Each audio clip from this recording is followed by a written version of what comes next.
To truly understand the writings of Paul, the letters, the New Testament, you have to get a very key point. Paul is talking to his disciples, people who already did what you call convert. It's not really converting, but more of a having a submission, an acknowledgement of Yeshua. They have been immersed in water and immersed in the Ruach HaKodesh, the Spirit of God in them. They already are born again. They have passed from sin to life, from living a life of wickedness, Torahlessness, to being now children of God. Infants, but living infants, that is. So when you read those letters, remember who Paul Shaul is talking to. He's not talking to the people on the outside. He's not talking to people like Simon the Sorcerer who just pretend and don't really have the Spirit but just want the power. He's talking to the people who actually are followers that have this revelation, to his children. Remember, if you are a parent, a father, you do not teach a stillborn baby about life. You don't teach unborn babies. No. Who do you teach? The ones who already are alive. The ones who look at you and breathe. Who can hear. Those are the ones you teach. Shaul is doing the same thing. He's not talking to the dead. He's talking to those who are spiritually, listen to this, born again. What does it mean? Meaning not only they have been born of the flesh, like every man who walks the earth, they have a physical body, but those who actually have been born of the Spirit of God, they have been rejuvenated, they have been I can't think of the word right now. They have been reborn. Well, that's really is what it is. Through the atonement of Yeshua, they have been given life now because they put their trust in Him, that He is who He said He was, and are now willing to submit unto Him, to call Him Lord, to be His servants. Hence, they have been given the seed, the living water, the Ruach HaKodesh, to set them apart as children of God. They are the ones that now are going to get it because they have the translation, the translator inside of them, the Spirit of God, that makes intercession and gives revelation. He doesn't talk to the unbelievers. You have to have this discernment and be able to judge. People who call themselves Christians are not necessarily followers of Christ. It's not the same. You have 2.3 billion people who identify as Christians. So what? You have many Jews who identify as religious Jews, Orthodox, Hasidic. So what? There is a vast difference between giving yourself a title and actually living out the path. Big difference between knowing the path and walking the path. Most Christians are going to go to hell. Yeshua said that. He said, many will come to me. Lord, Lord, did we not listen to you? Did we not do this? Away from me, you evildoers, I never knew you. Because most Christians are fake. They put a cross around their neck, they put a cross tattoo on their chest, they go to a building, they have their little Bible camp with their Bible studies and their little marshmallows and campfires and treat it as Disneyland. They have no true faith, they do not have trust, and they are not followers. They do not have the Spirit of God in them. Those are the people Yeshua kept rebuking. Don't think there's a difference just because you call yourself a Christian. You're just like the Jew Pharisee, the Judeans who crucified Jesus. They're the same people as you Christians who crucify Jesus to this day.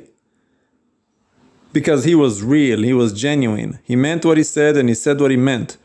He wasn't playing games and he was not looking for honor amongst men. But all of those mega preachers do. They all come together in their conferences with their thousands of followers, thinking they've done something because we got a $5,000 church. 5,000 people. Now, when you actually are in the game, not just a fan or a spectator, but you're actually in the game, you're a follower, you live your life by faith, you actually live your life as if you actually believe Yeshua is Lord and you owe him your life and he runs it, he gives the order and you obey, that's when you will truly be a child of God and receive his spirit. It's not something mystical you have to imagine. It is very real and genuine. You'll know when he's there. You know when you have the spirit in you. You don't have to try to force it like they do and try to tell you to loosen your tongue and pretend like you're speaking in tongues when really all you're doing is acting like a fool. Speaking in tongues is as practical as speaking French, English, Japanese, or Hebrew. That's all it means. The reversal of the curse of Babylon, the Tower of Babel, the dispersion of languages. They spoke in different tongues that they did not know before. As a sign, it was the Lord speaking through them because they became his extensions, his emissaries, his children. They have been born again now of the Spirit of God. They are now spiritual babies. Mini Elohims.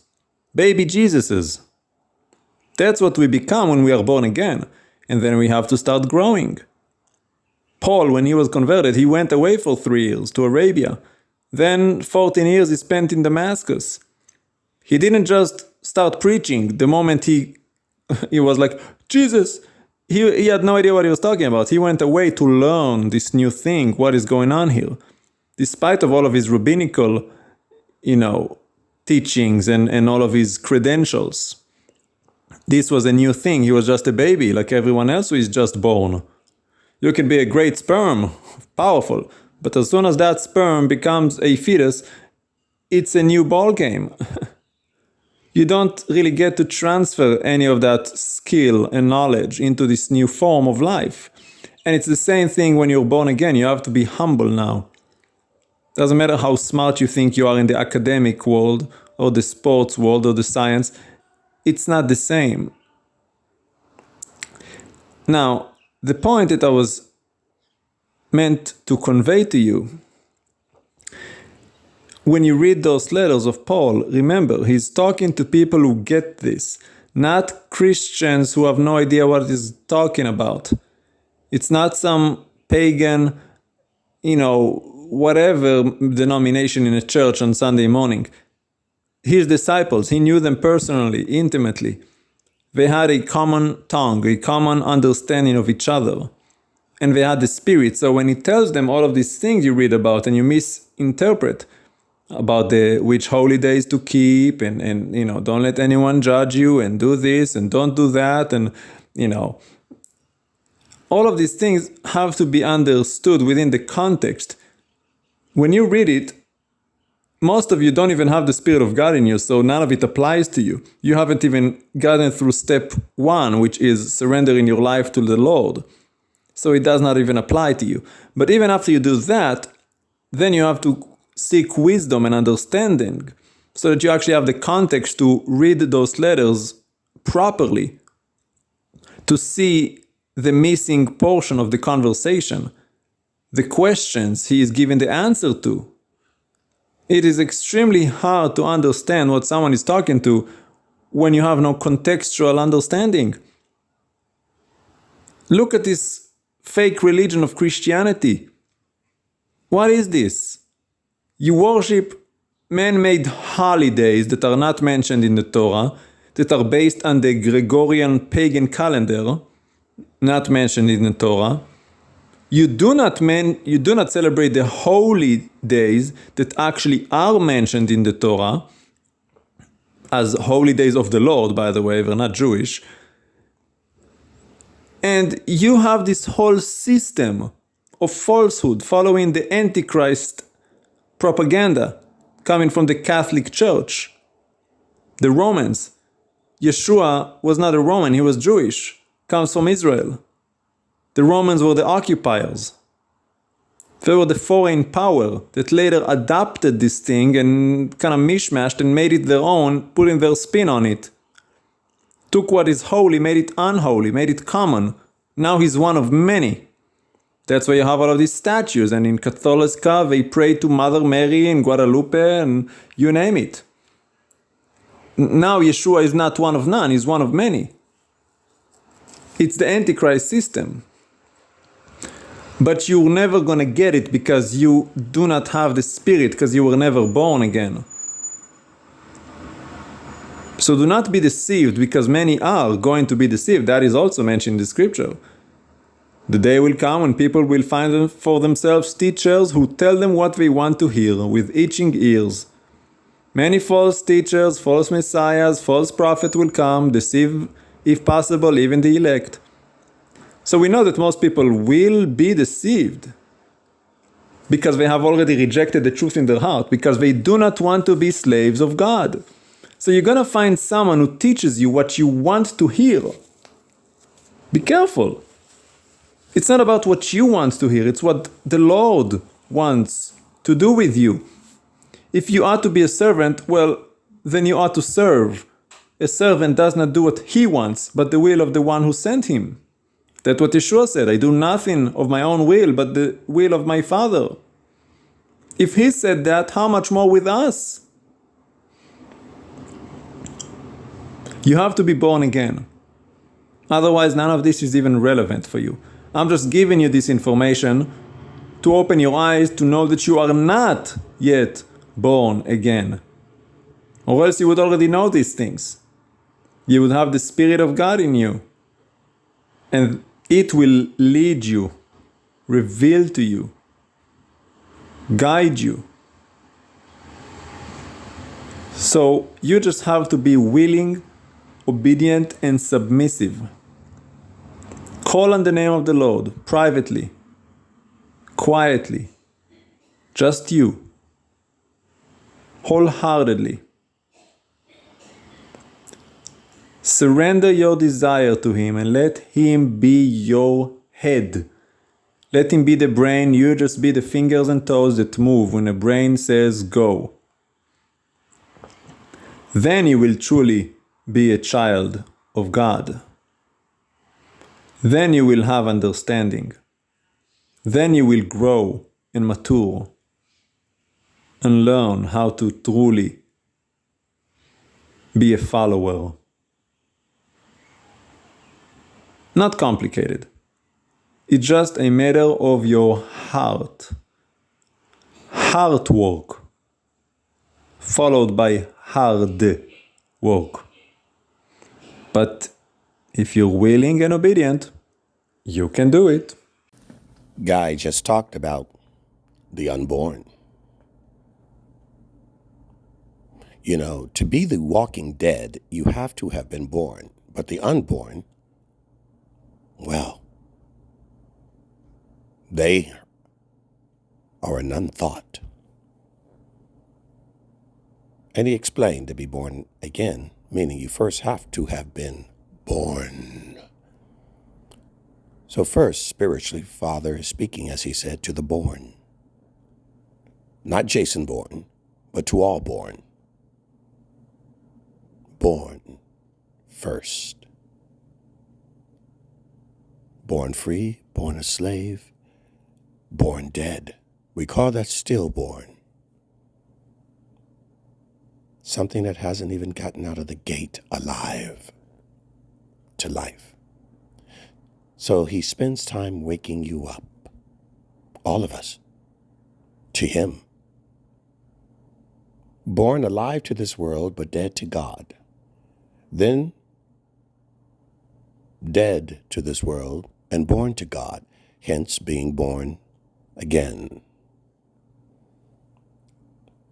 And he explained eloquently what that means. When you observe the world, the environment, the society, the people, yourself, ourselves, our family, each other,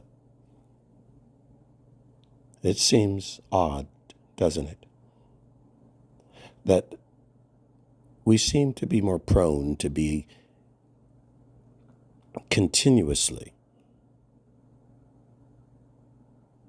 wicked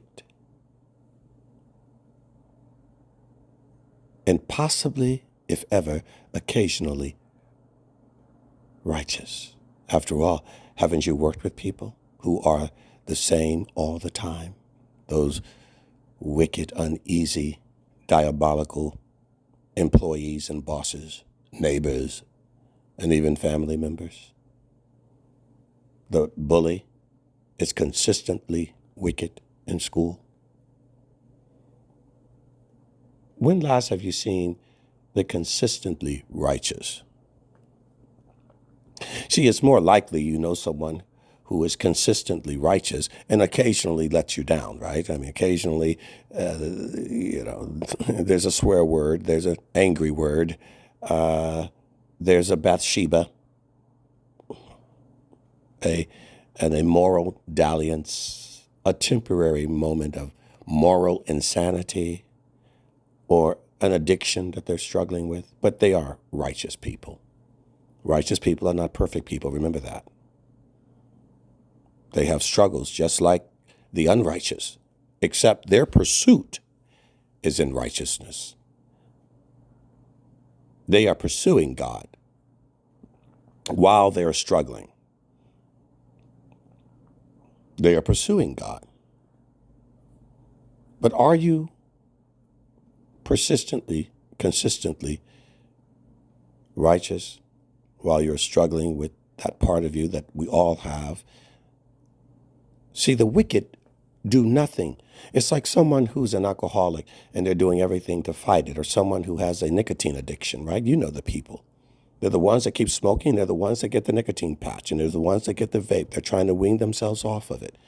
Don't condemn a man that's trying to wean himself off of it and still struggling. You may see the signs of it. They went from one pack to one cigarette.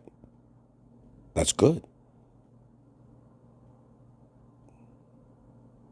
But are you trying to wean yourself off of it? The wicked or not, they indulge in it. And when you're righteous, don't indulge. Oh, you will sin. The scripture teaches that and says that, oh, you will not live in sin. You don't continue in sin, meaning it is not your mindset or your behavior, which is why so many men have discovered that when it comes to porn addiction, not just cigarettes and alcohol, or greed addiction. Just can't help yourself. Or workaholics. You just can't help yourself. There's even religious holics. No relationship with God, but my God, they have to get all the religion they can. They're addicted to religion, but not addicted to God. You see, love will cover you. It will cover you. But you've got to want to be under the cover. Love will forgive you, but you've got to seek it and accept it. And you have to offer it as well. He won't forgive you when you don't forgive others who offend you. Not going to help you when you're not helping your brother and your sister. You want to help. God will give you help. You want to encourage and correct, rebuke each other. Candace Owens started her career in a Jewish organization, and now she finds herself attacking Jews, ignorantly so. No real ill intent, but it just sounds like it's ill, but it's not. It's ignorance. And the people that helped her are greatly hurt by it. I know one of the top people that started it personally. I did some events with him myself. A Jewish man named Dennis Prager, a wise man. And he knows her personally. He was hurt by her. But he's such a wise man. He called her and told her, we need to talk. I'm hurt. You don't know what you're doing. It's wrong what you've done. And let's talk it out. He gave her time. He called her. He did what the Bible says to do. He didn't throw her under the bus. He called her and talked to her, wrote her a letter, reached out to her in love. Yes, he's offended. Yes, he thinks she's wrong. But he wasn't trying to kill her. He wasn't trying to hurt her. He just figured, we need to talk this out. You see, as much as it lies within you, live peaceably. You cannot resolve things with people if you're not talking to them.